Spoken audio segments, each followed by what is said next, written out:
tas puro ganyan po ang mga tirahan. Yan, kung nakikita nyo. Yan, so hinto tayo ulit dito. Ito muna tayo dito para makuha na natin to ng video. Okay, so park tayo, park.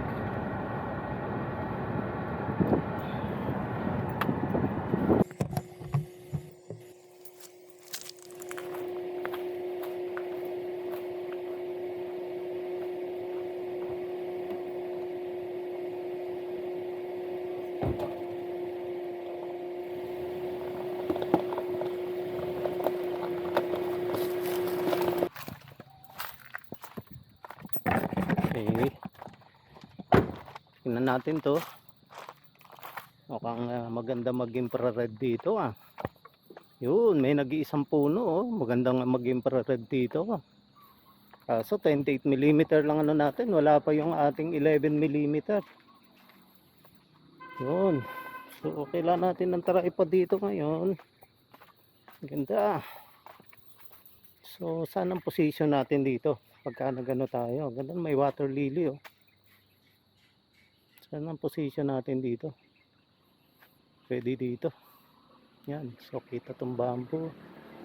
Or dito. Try natin dito.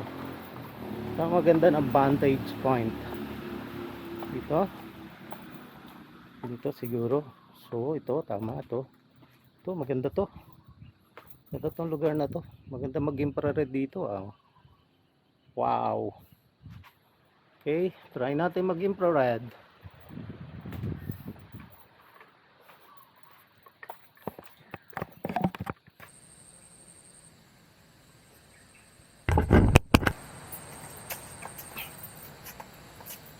Okay.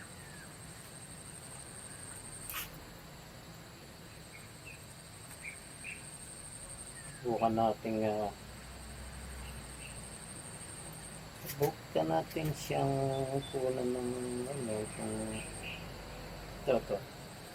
Nakikita niyo na yan na kasi sa umaga lang yata bumubuka itong lotus na ito eh.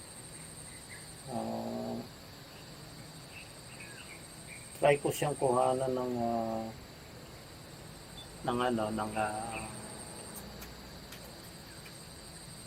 picture ng P950.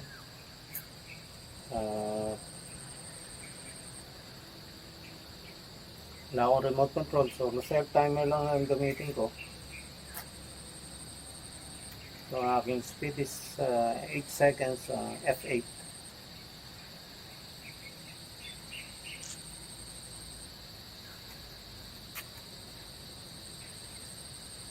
Okay, gamitan natin sa self timer. Yan. Yan. So, meron pa ako siyang nakita. Ito pa. Try natin to. Ito. Yan.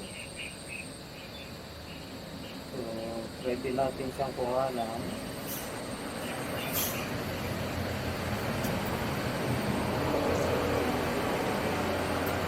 Bali, hindi ko na inalis yung UV filter ng aking camera at nilagyan ko siya ng CPL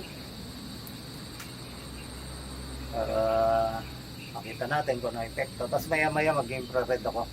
Meron ako nakita magandang puno ito. Tingnan natin sa infrared kahit ang lugar na to. Maganda siya sa infrared. Yan, lugar na yan. So mag-infrared tayo dyan. Okay. Infrared. So kanina kinuhanan ko na rin ito na may CPL. So yan, tingnan nyo kung maganda. So ngayon, try na naman natin ang infrared. Mag-infrared photography tayo. So palit tayo ng filter. Bali nga pala ang ginagamit ko, itong P950 ni Doktora. Try namin ito na gamitin sa landscape din na tanong. Maganda naman siya. Ganda.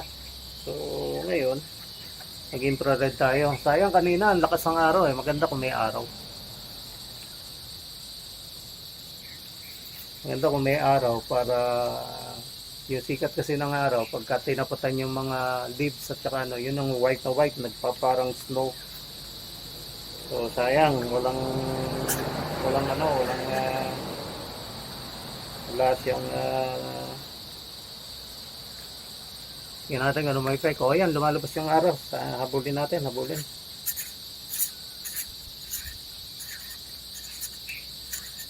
Bali itong gamit ko na to na infrared, ito ay IR7. IR7 ang infrared. So bali ang nagawa nito ay green. Yun ang brand niya, green. Nakita ko lang to sa internet, sa online. So in-order ko, nagamit ko naman siya, okay naman. So far so good naman. So ngayon magta-try tayo, try natin sa P950. So bali si P950, tinry ko na rin ito na mag-infrared ako eh. So sa infrared yan, ganyan o makikita nyo pag in-infrared natin. You know? Yan o, ayan makita nyo. So i-convert natin yan ng black and white ng monochrome, tapos mag-highlight yan, tama-tama kung naman natin kasi tama-tama yung ano niya, yung kanyang surrounding at may araw. So hindi ko magpo-focus to. So ang gagawin natin, ilalak na natin ng self timer. So manual natin.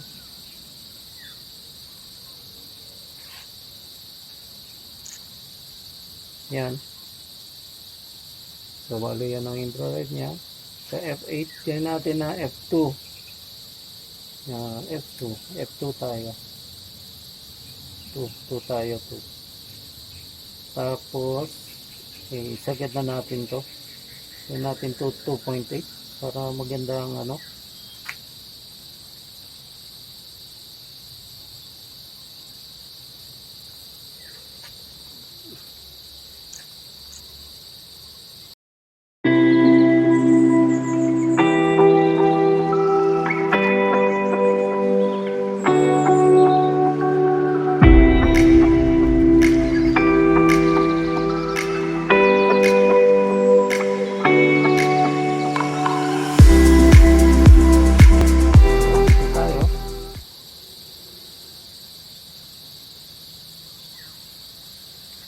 Yan.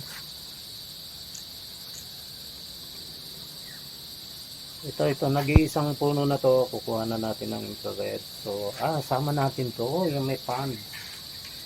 Yung may lotus pala. Yung pan. So, yan o. Wow, ganda. Wow, atras natin konti.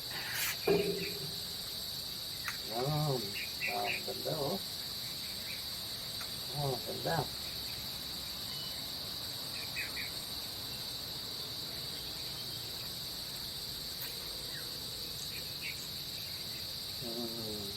So nice yung infrared.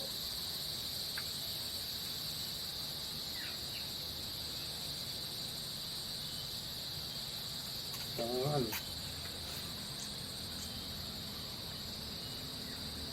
Bali o, okay na natin yun. Set mark.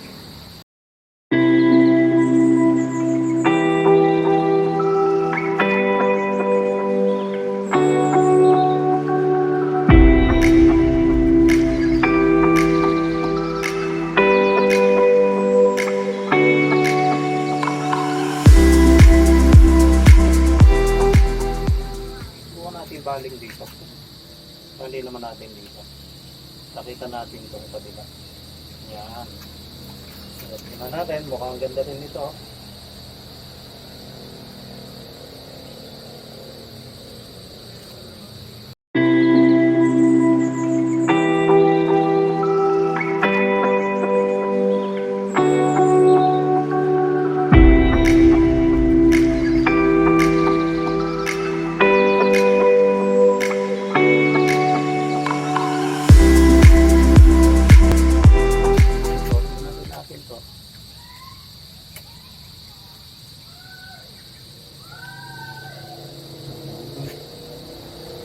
Pagandahan mo ng internet para kang out of this world.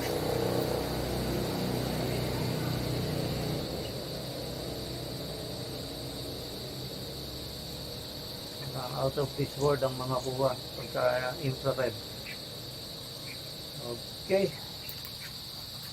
Lagyan natin isa pa. Ayan. Hindi ko natin nakunan ito ng infrared. Puro CPL. Okay.